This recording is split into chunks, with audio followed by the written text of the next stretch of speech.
This is exciting every year. This is last year I did this same panel, and we interviewed Igor Martinovich. If you were here, he had done House of Cards, Night of, and Wormwood. We also interviewed Martin Algren, who also had done House of Cards, Marvel's Daredevil, and this year he's shot Altered Carbon. And I'm really pleased to be able to do this again because this is an era of peak TV.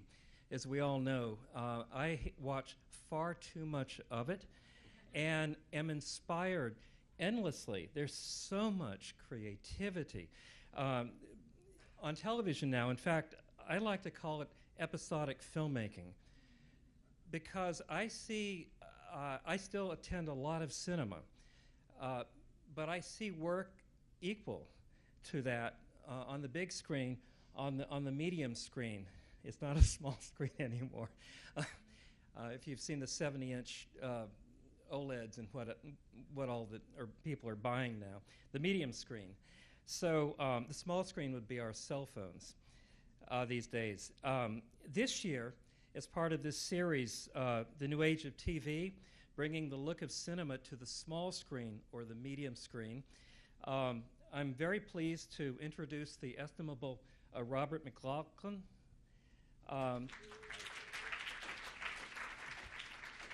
We're in for a treat tonight. Rob, born in San Francisco but grew up in Vancouver, started a production company initially in the late 70s. 79, yeah. After he had graduated from, you went to Simon Fraser in the film and television or film communications department. Such as it was, yes. It was a new university. And founded Omni Film Productions in Vancouver afterwards. You produced, directed, and photographed documentaries, including award-winning environmental films for Greenpeace, films for the BBC and the National Film Board.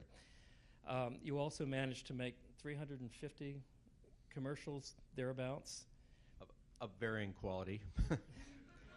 But that's a pretty wide range of experience until you decided to chuck all of that and pursue dramatic cinematography, to be exclusively a cinematographer for drama. Your filmography is extremely impressive, and I use the term filmography. Close to 50 theatrical and television movies, probably more than that, I'm guessing. Over 550 episodes of television, including MacGyver in the late 80s. The original. And Millennium in the 1990s. For Game of Thrones, you've heard of that show? He shot one of the most famous episodes of television ever, The Red Wedding, which we're gonna discuss a little bit later. In addition to possibly the biggest, costliest episode of TV ever, which is The Spoils of War. That's right. At least most expensive episode ever until the next season starts. So I can sit on those laurels for another 4 months. Now that's not all. His other TV credits include, you may have heard of WestWorld for HBO and Ray Donovan for Showtime, for which he also directed several episodes. In fact, you're currently supervising cinematographer and producer and episode director of season 6, if I got that right. That's right. You belong to both the U.S. and Canadian camera unions. You're a member of both the DGA and the Directors Guild of Canada. Mm-hmm. And you're also a member of both the ASC and the Canadian Society of Cinematographers. What have you not? It's a lot of dues. I mean, I'm just, I don't know what to say, and I'm usually not without words. That's so impressive. It's thank you. I've just sort of recently realized that somewhere in there I probably should have taken a little more time off, but I'm doing that now, so that's how I could come, and it's all good. And you're in New York now because of Ray Donovan.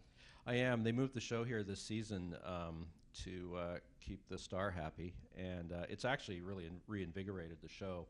It's definitely the best season we've ever done, and I'd been living in LA for quite a few years at that point, and they said, do you want to go with the show to New York? And I said, yeah, absolutely. New York, excellent. Let's go. Williamsburg. Williamsburg. Didn't think I'd love it as much as I do, but I do. So we have a series of clips to show, and I thought we'd just dive right into them because we can have a discussion after each clip. I have looked at all the clips, and there's one thing I want you to keep your eye out for. I don't know the quality of projection in here. We're about to find out. But your low-light cinematography is especially impressive. So keep an eye out for those instances, and we'll be discussing how some of that was done. I believe the first episode is from Ray Donovan. I think we're going to see 2 clips from Ray Donovan. Holds up pretty well on the big screen. Not bad, yeah. It's always a relief.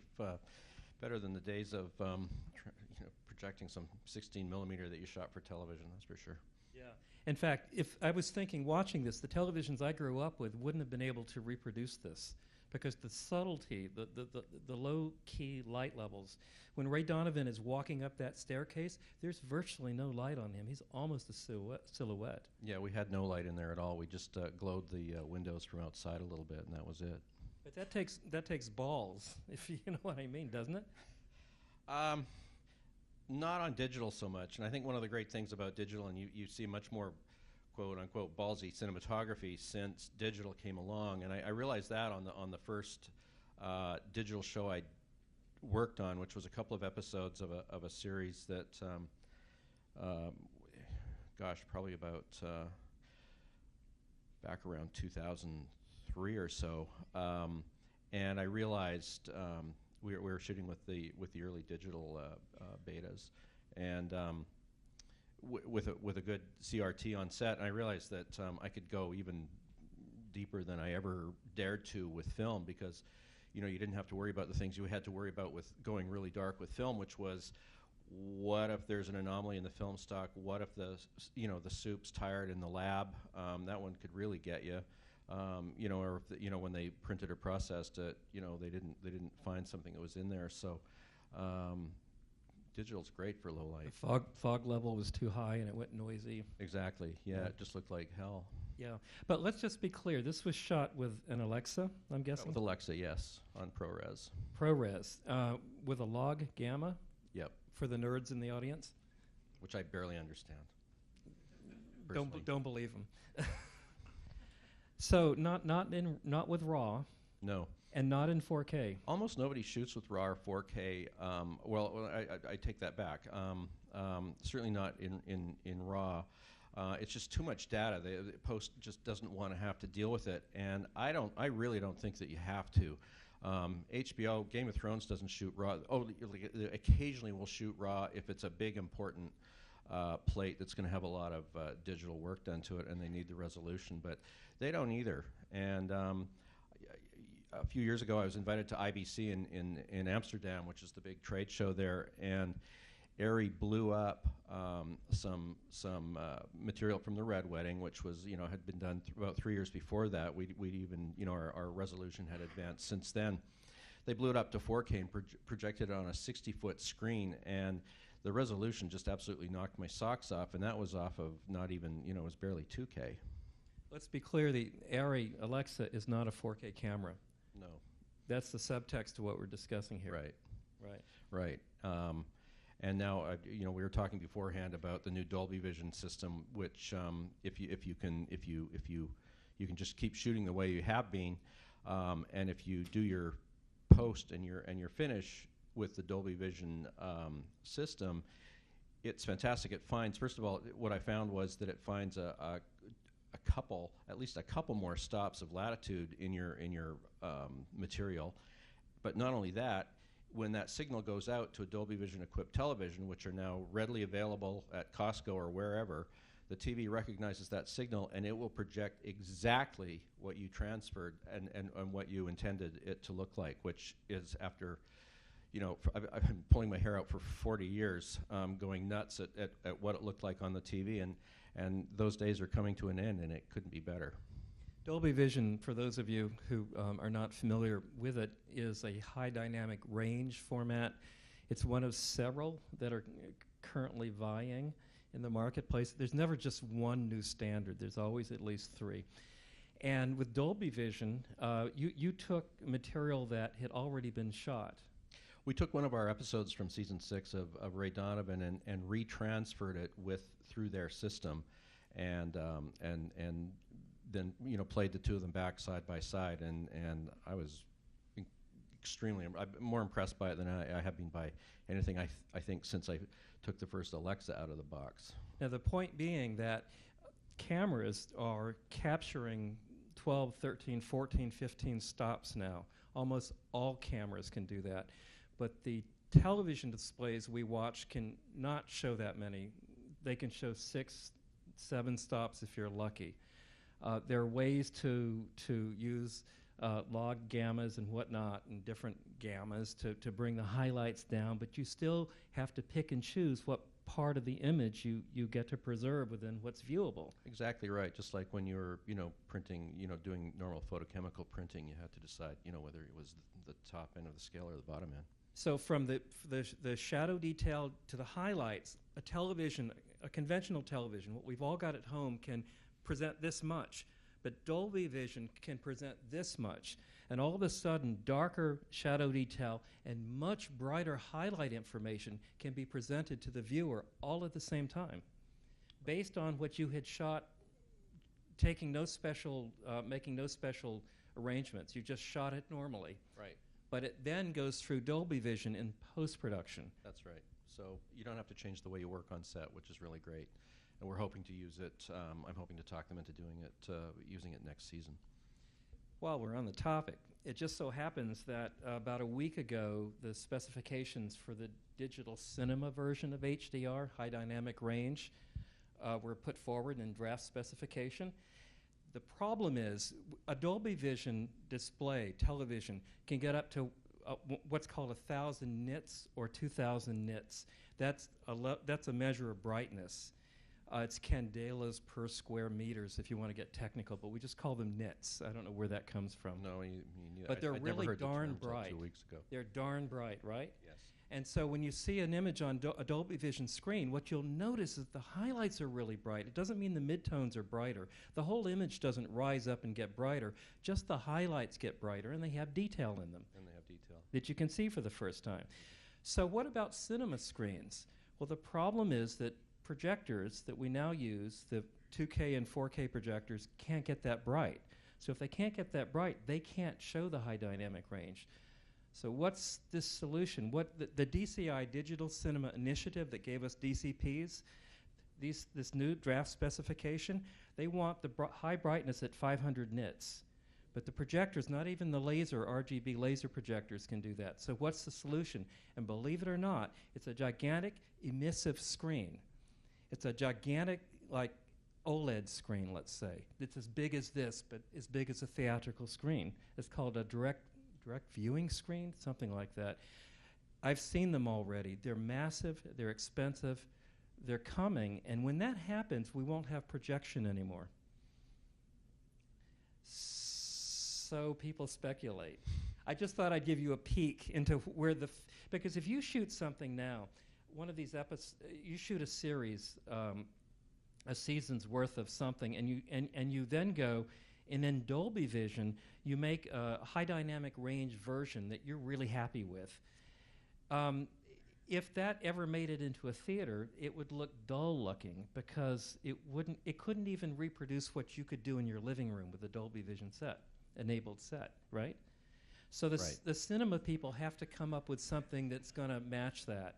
And I'm just giving you a sneak peek into what's coming down the line. It's coming down the pipe, and it will make for better pictures. And cinematographers go back and forth on whether they like HDR. Most of them do, I find.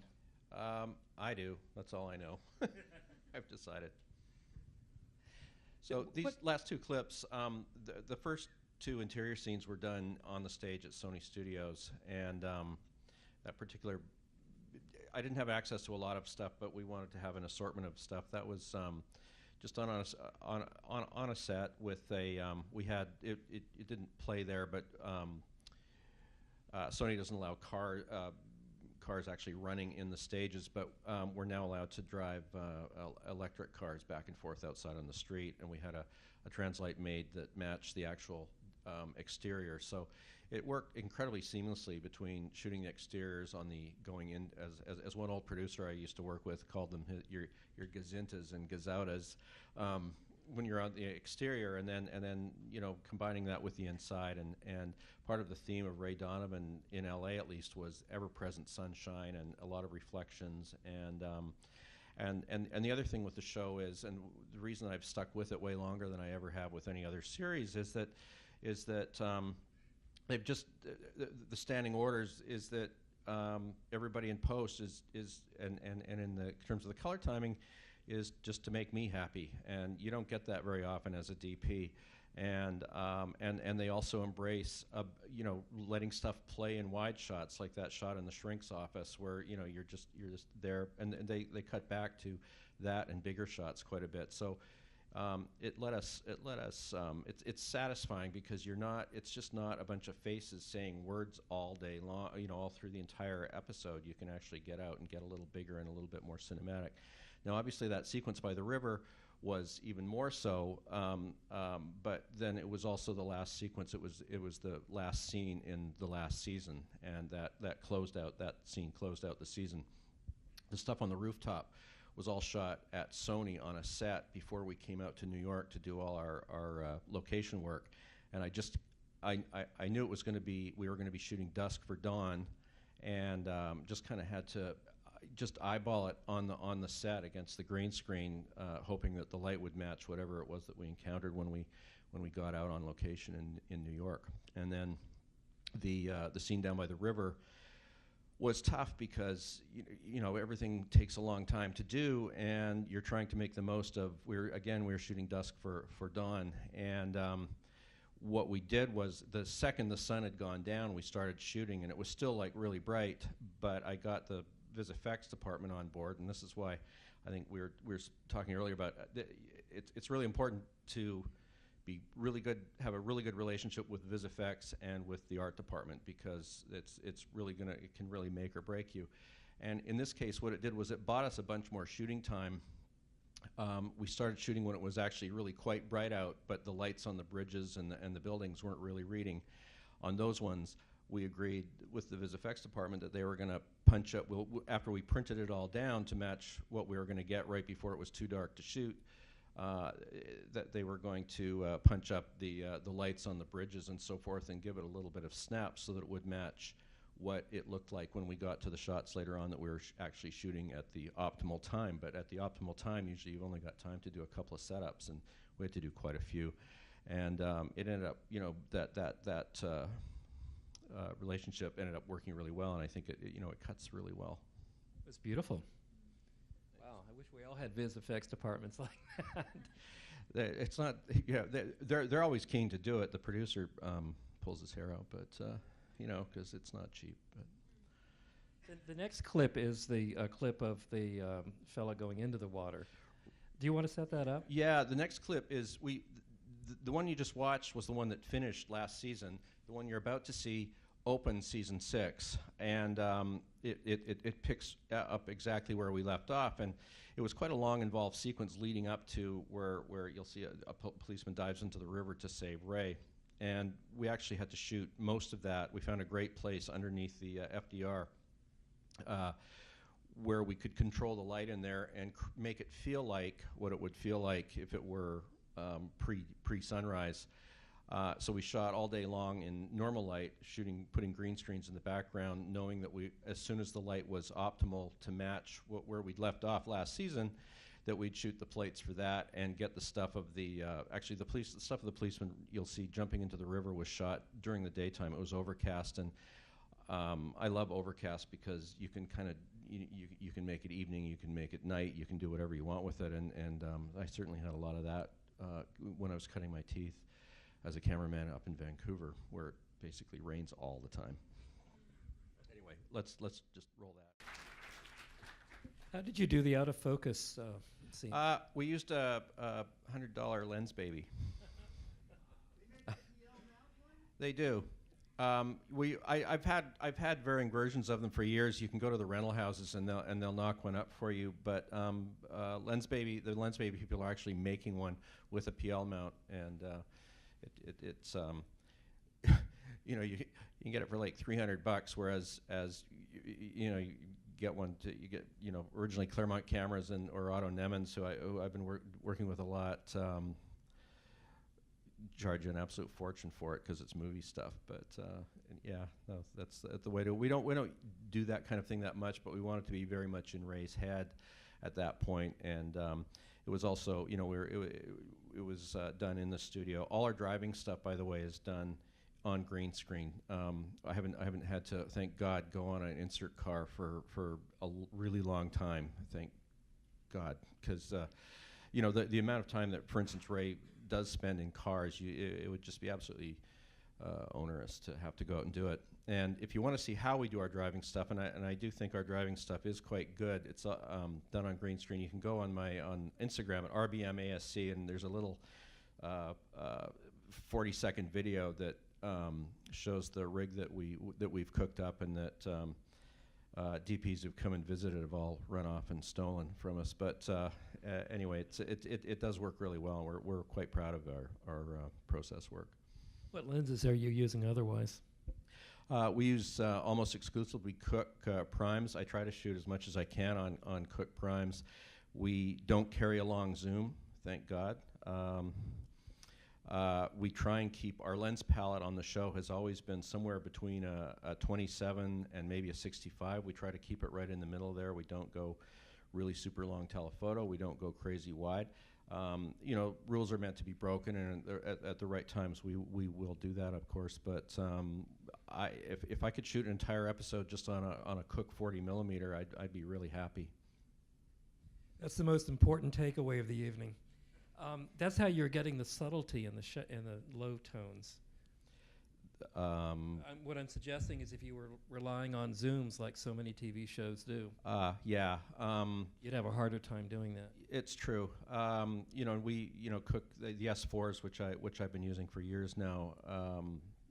They only go to a 2-stop, which is it's tough enough for the focus pullers at that rate. So I don't. For instance, on WestWorld, we were using the Leicas, which are 1.4s, and it was pretty tough. And it's just you got to give the guys a break. And certainly on other shows I've done, I never go wider than a 2.8, just for efficiency's sake, because most of the time so tight you can't be going again with a great performance, and because it was out of focus. That's just self-indulgence, I think. Otherwise. Speaking of WestWorld, the next clip is from WestWorld. Could you see the plugged up shadows? Not from where I was sitting, but yeah, it was. I was so excited to go back get to go back after. I don't think I'd shot film for about 5 years, and I was really excited about it. And but I also forgot how hard it was. I mean, I went home from work at the end of that, day on that, tired than I'd been in a really long time, and a lot of it was mental fatigue, because I had to go back to actually imagining what it was going to look like, and then instead of being able to look at a monitor and see it, you kind of forget about some of these things. And on the other hand, it was really exciting being the only one on set once again who actually knew what it was going to look like tomorrow when the dailies came back. That was kind of great. Having said that, they didn't have the money, and this is HBO with a big budget, they still didn't have the money to do more than a 2K transfer. So, film's capable of about 6, and we didn't do it. I mean, maybe someday they'll go back and do that. I don't know, and it will look even more impressive. But do a high dynamic range transfer. Yeah, I mean, hopefully, but I know they won't. It's extremely unlikely that they'll go back to the negative and retransfer that. They'll have to work with whatever whatever they came out of with the original transfer off the neg, because it would be too hard to go back to the negative. There are a couple of advantages to film. I think the biggest one, and I think Chris Nolan's probably talked about it, and that's why we did it here, because his little brother Jonah is the showrunner on it. Something does happen when you're shooting film, and everybody knows that there's a finite amount of time in that camera, and it's a big deal when they say, roll it and action. It's a much bigger deal when even just 35 millimeter is rolling through the camera, as opposed to the nasty habit that so many episodic directors have gotten into, where they'll say, keep it rolling, go back to once, keep it rolling, keep it rolling. You can, having a front row seat on set year in and year out, I see how frustrated that makes the actors.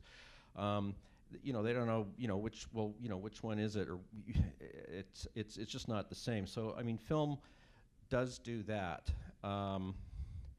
but after a season of this, and I'm getting old, and or I'm starting to feel it anyway. I'm feeling those long days, and they were very long on this show. I decided that the principal advantage of film was that there's lots of mag cases around to sit on. What did you have in those lanterns on the wall? I think I had them put, typically what I would do is put, they'd wire them for a really heavy bulb, like a 150 watt bulb, and then dim them way down, and we put them on a little bit of a flicker generator. I kind of hate those automatic flicker generators. Those little magic gadgets or whatever they're called, I usually want to punt them, but the case here was that we just didn't have time to sort of do it any more organically than that, so I kind of had to live with it. I also didn't love how the set didn't really work for us. We'd repurposed one that was on one of the many western backlots kicking around north of LA, and it wasn't my favorite set to photograph, but at the end of the day, it unlike a lot of the more cinematic scenes on that show, it really was about those two guys' faces and some really pretty great acting, and that sort of mollified me in terms of not being thrilled about what a wide shot was going to look like in there. Now we're going to switch to Game of Thrones. All right. And we have a series of clips. I'm not sure which one is coming. Yeah, I'm not either, but it's there's a banquet, like a wedding of some sort, or something's going on. I didn't see that episode. I did quite a few of them. Let's roll it and find out. We'll talk about it afterwards. Watch the low light. We tried to have as good a mixture of stuff from what I was able to get my hands on. So here goes. I think you candlelit this one. Is that possible? I candlelit a lot of stuff on the show using triple wick candles. Do you all know what triple wick candles are? I thought it was a brilliant movie idea. It's basically they have candles specially made with 2 or 3 or 4 wicks in them, and they got on our case earlier on because apparently before I got there, the cameraman would put them all in the background, and they were considered a luxury item in that world, and therefore they thought it was fake because they wouldn't have them on in the daytime, but they did look pretty. But the real reason they wanted us to cut back was that apparently on season 2 they went through about £500,000 worth of custom-made triple wick candles, and that was they were trying to save a little money on that. Now I thought that was maybe a modern invention or something, but if you look at, there's some George de la Tour paintings, and I reference fine art a lot in my I'm never happier with my composition or my lighting than when it looks like if you pulled a frame off of that and stuck it on a wall, it would look like something you'd see in the Met or in the Louvre or in the National Gallery in London or in the Mauritius in The Hague. And there are some George de la Tour paintings where someone's holding, and I'd never really looked at them before, but they're holding candles with like 6 wicks on them. And of course, de la Tour was he's very inspirational for a lot of cinematographers in terms of his light and use of light. And so, there's nothing new under the sun, really. So, Arri Alexa, Cook prime lenses, probably shooting at around a 2.8 on the interiors.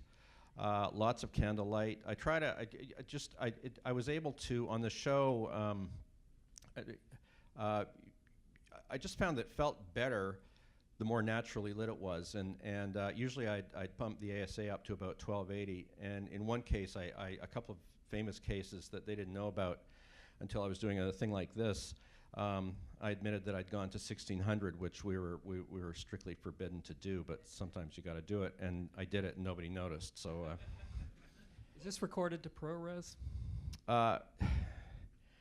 they were recording to Kodak, these sort of already antiquated Kodak decks, but I think it was on a ProRes base. I can't tell you this. I'm just specifics. curious. It's too long ago. Okay.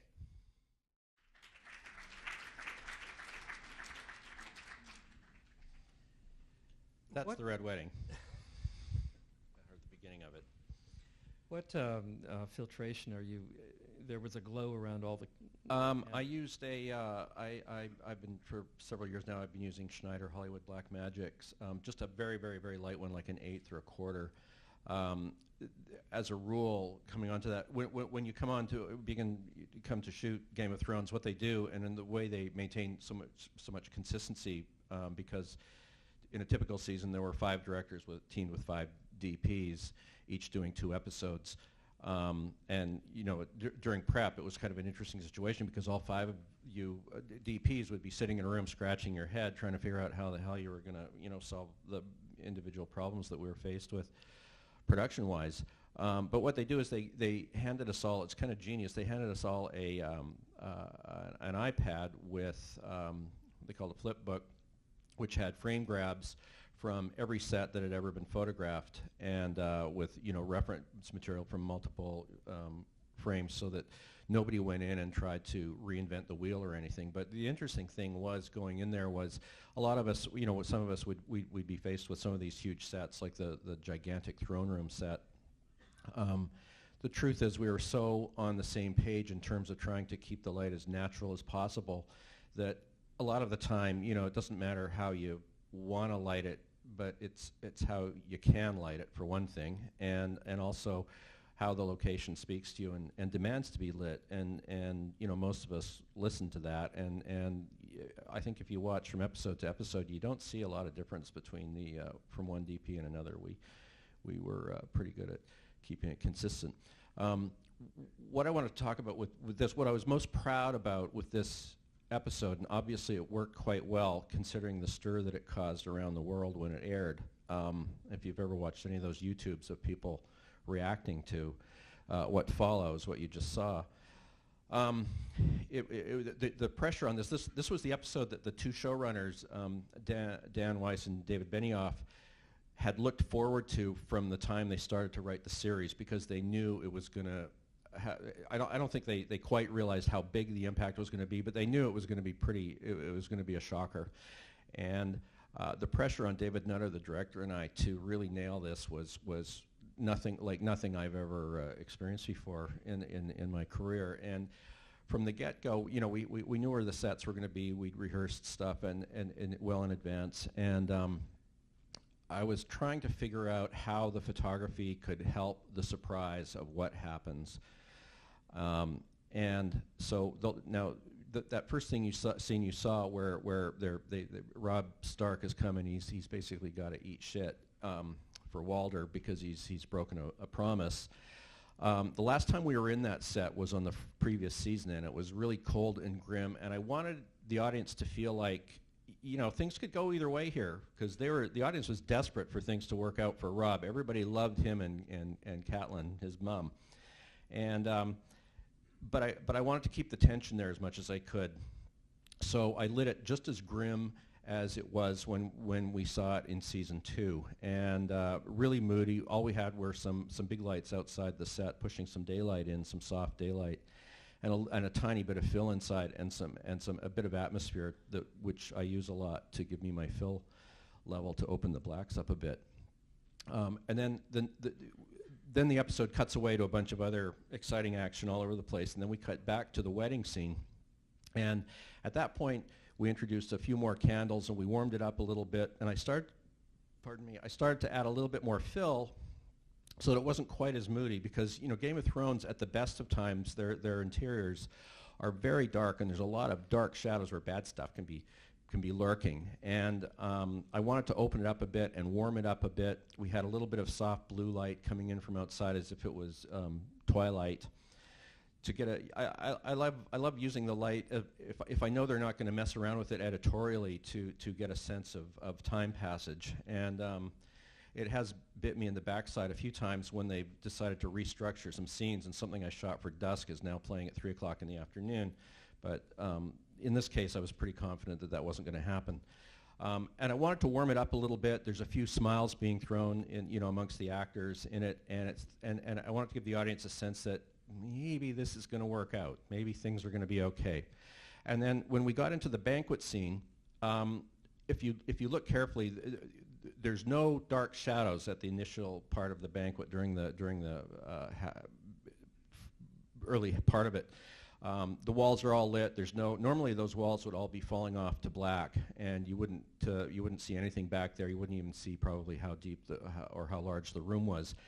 And I wanted to light that set up like it was as close to a Disney movie as Game of Thrones was ever going to get, so that the audience would be absolutely sure that they were going to get a really happy ending here.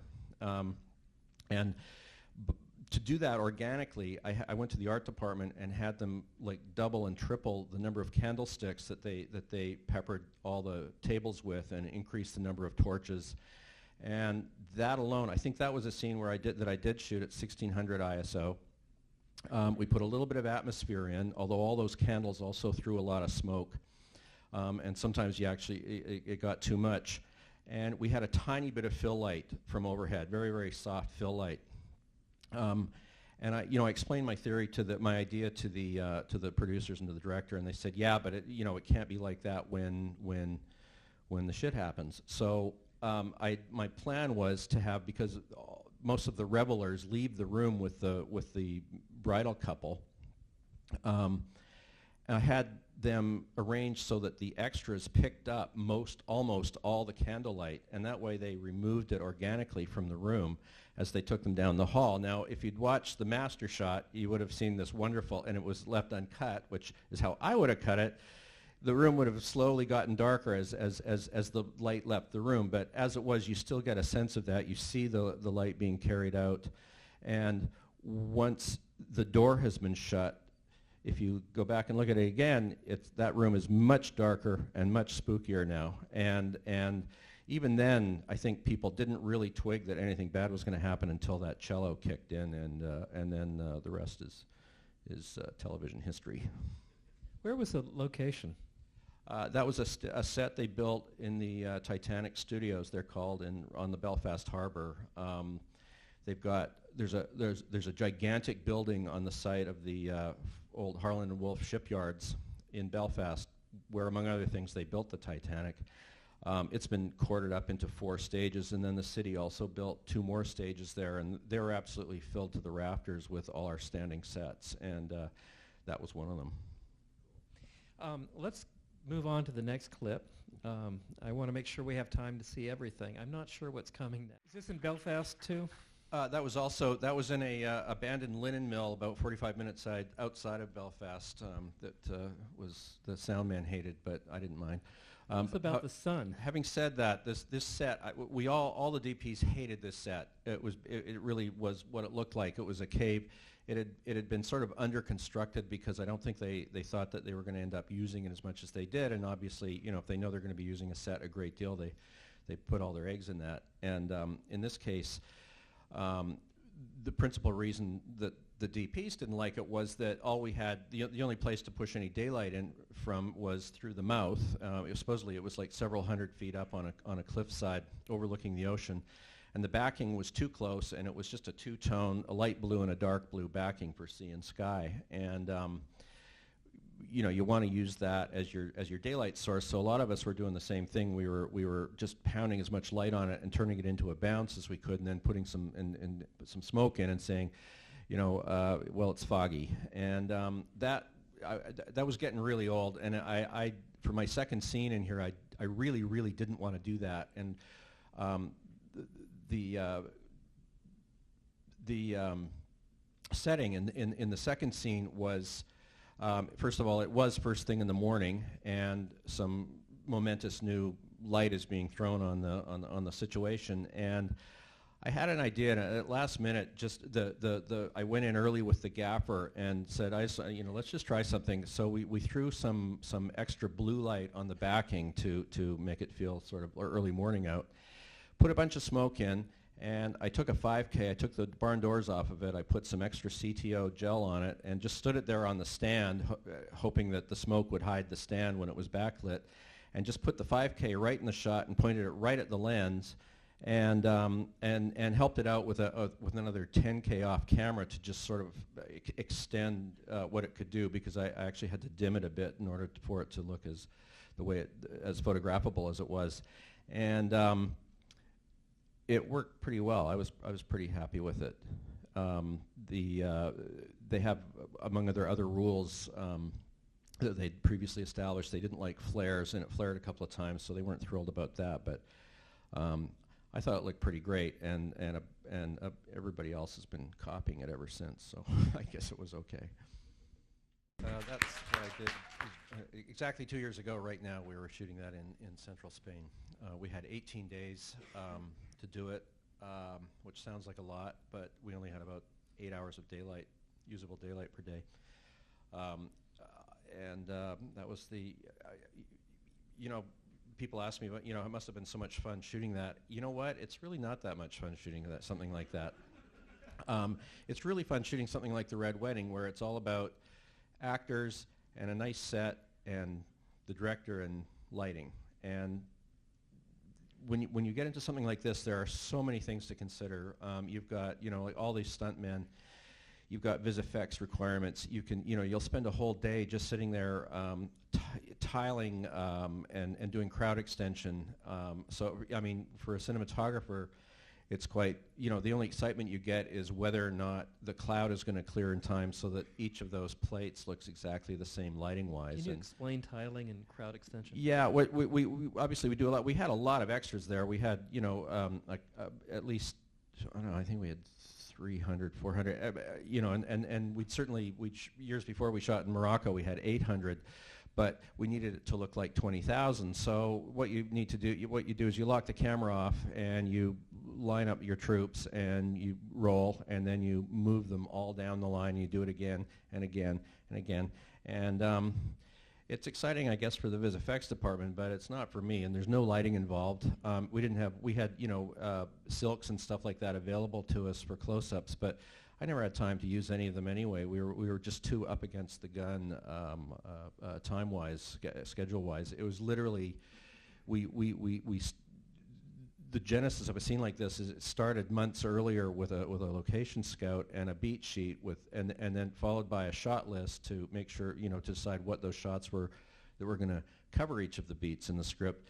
That's followed by a storyboard. That's followed by an animatic. And so basically the show, the whole thing's been made in what looks like a crude video game video that we all walk in with, so the entire crew knows what we're going to be doing.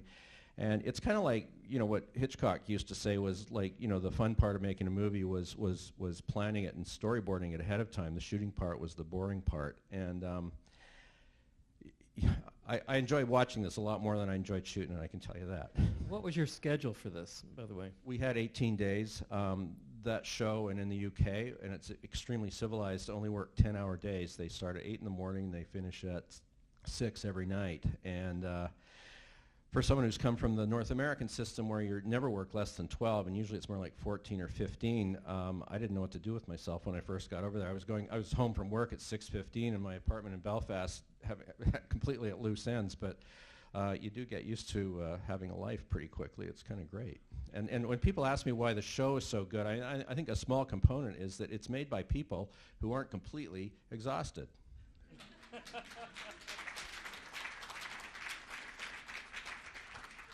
We have time for Q&A. A few questions. Hey, how's it going? I just had a quick question about one of the scenes from Ray Donovan. I was wondering how you did one of the shots. It like pulls back from the bridge, and then the cop bangs the guy against the window. I was just wondering how you did that. There were some natural abutments and holding the bridge up, and we filled the center with green screen because we had to shoot that about around noon, and we did track the camera back and then slam the guy's face into the window, and then in a perfect world, when we shot the plate for it, we would have done a bit of a pullback as well. It's certainly on Game of Thrones, the way they do things, which is like very buttoned down. We would have matched that camera move so that it worked as well as possible. In this case, they did it digitally in post. We shot the plate when the light was good, and then they simulated the pullback in VisFX. Pretty convincing.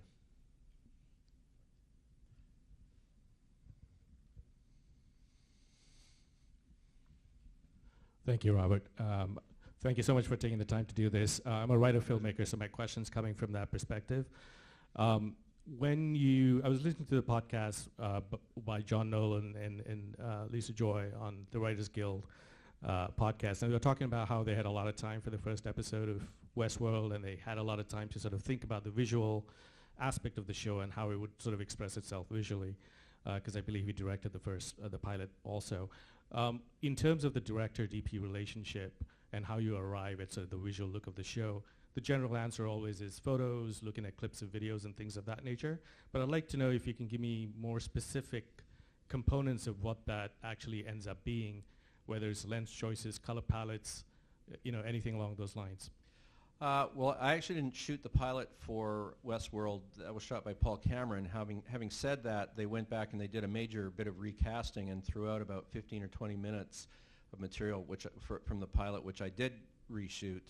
But getting back to the main part of your question, when I have gone in on series, you work closely with the art department, and usually a lot of source material and reference material is pulled. And for instance, when Matt Shackman and I were preparing to do the episode that you just saw the footage of, we looked at a lot of stuff, and we obviously referenced westerns a great deal, John Ford,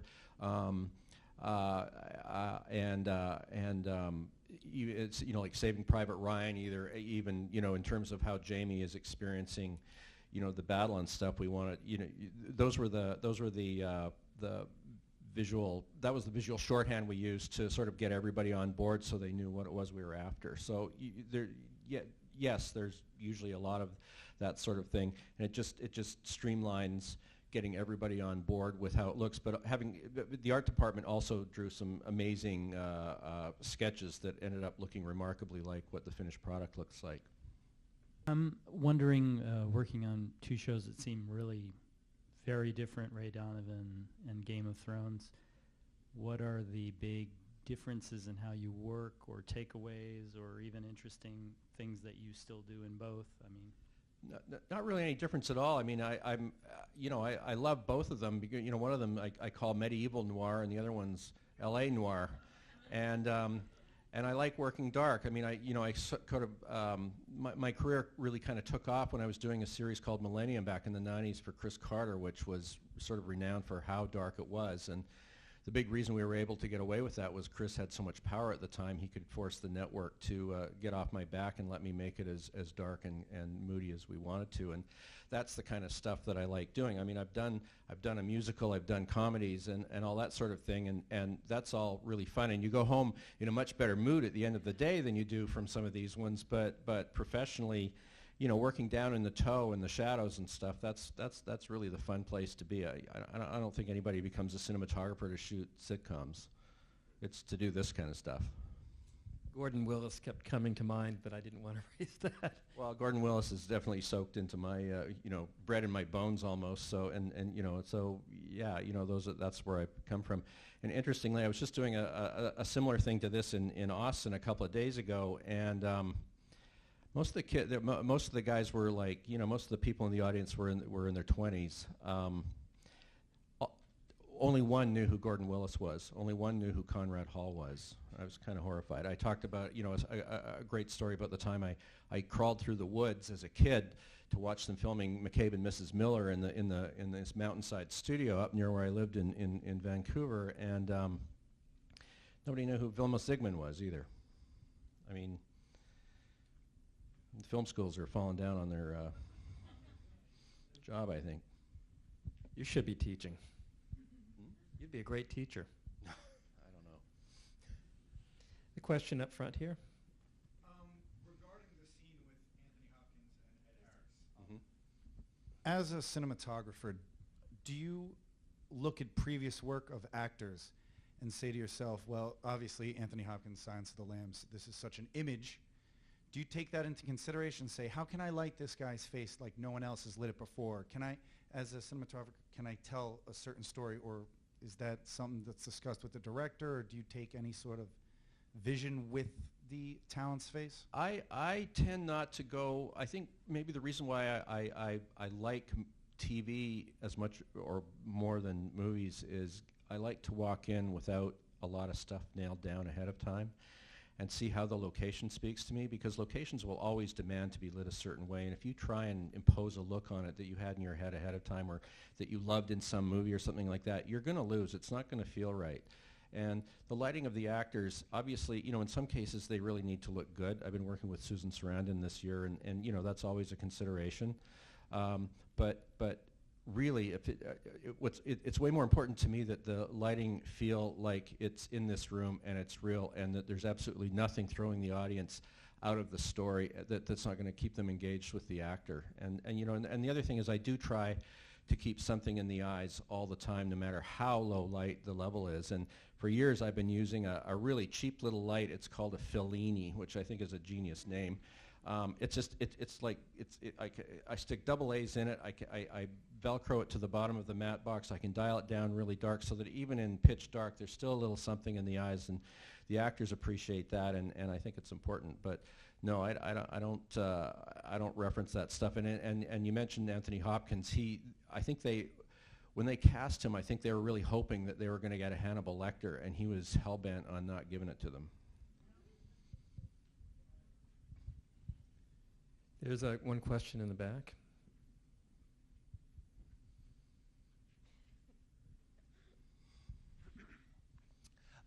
Great work, by the way. Thanks. As far as your involvement with a show like Game of Thrones, when you get the boards, do you have a lot of input in the shot list and the boards, or is it Huge similar amount. to like a Huge amount, more than any other show I've ever been on, and literally, they put a very high value on how it looks, obviously, and way more pressure and responsibility on the DP to make sure that it does. And they will accommodate. I've never, even on big features, I've never been accommodated as much as I am on Game of Thrones, and that's why the cinematographers, all of us that have worked on it, love working on that show, because you're given full support, and they will, you know, believe it or not, HBO doesn't pay as well as some other shows. You'd probably make more money working on you know, Hawaii Five-0 or something, but it's not the same experience. But what they will do is they will give you absolutely whatever you need to make it look as good as it needs to be, except time. This has been a spectacular evening. I want to thank, on behalf of Sight, Sound, and Story, Robert McLachlan.